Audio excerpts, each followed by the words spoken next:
சட்டமேடை தேர்தலுக்காக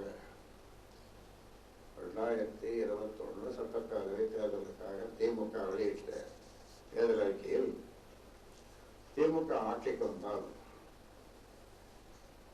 கரும்புக்கு டன்னுக்கு ரூபாய் 4000 வழங்கப்படும் என்று திமுக வாக்குறுதி அளித்திருந்தது.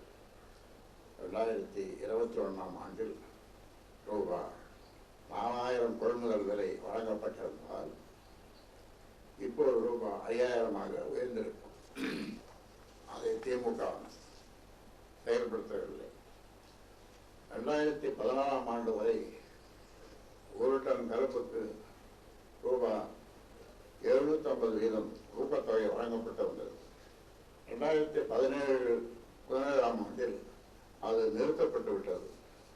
நாங்கள் ஆட்சிக்கு வந்தால் ஊக்கத்தொகையை மீண்டும் வழங்குவோம் என்று அறிவித்தது. அவ்வாறு வழங்கப்பட்டிருந்தால் அது இப்போது டன்னுக்கு ரூபாய்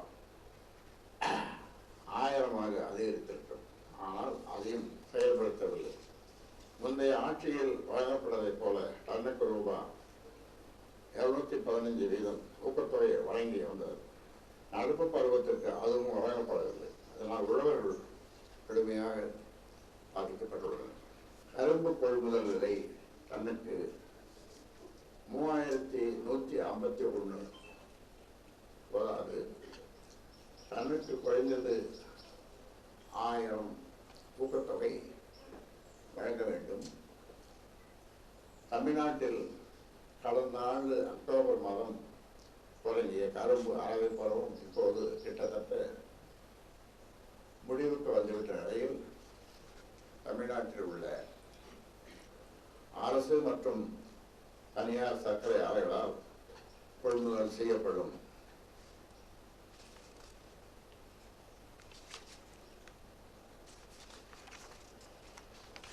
கரும்புக்கான கொள்முதல் விலையை தமிழக அரசு அதிகாரப்பூர்வமாக அறிவித்து அரசிதழில் வெளியிட்டுள்ளது. 9.5 விழுக்காடு அல்லது அதற்கும் குறைவாக சர்க்கரை திறன் உள்ள கரும்புகளுக்கு டன்னுக்கு ரூபாய் 3151 வீதம் கொள்முதல் விலை வழங்கப்படும் என்று தமிழக அரசு அறிவித்திருக்கிறது. இது மத்திய அரசால் அறிவிக்கப்பட்ட விலைதான். இந்த விலை உழவர்களுக்கு எந்த வகையிலும் போதாது. ஒரு டன் கரும்பு உற்பத்தி செய்வதற்கு ரூபாய் 3200 வரை செலவாகிறது. அதனுடன் 50 விழுக்காடு லாபம் மற்றும் போக்குவரத்து செலவு சேர்த்து டன்னுக்கு ரூபாய் 5000 வழங்க வேண்டும் என்பதுதான் பாட்டாளி மக்கள் கட்சியின் கோரிக்கை. தொடர்ந்து அதை நாங்கள் பாட்டாளி மக்கள் கட்சியினர் வலியுறுத்தி வருகிறோம். ஆனால் உற்பத்தி செலவை விட குறைவான தொகையை கொள்முதல் விலையாக மத்திய அரசு அறிவித்திருக்கிறது. தமிழக அரசும் அதை அப்படியே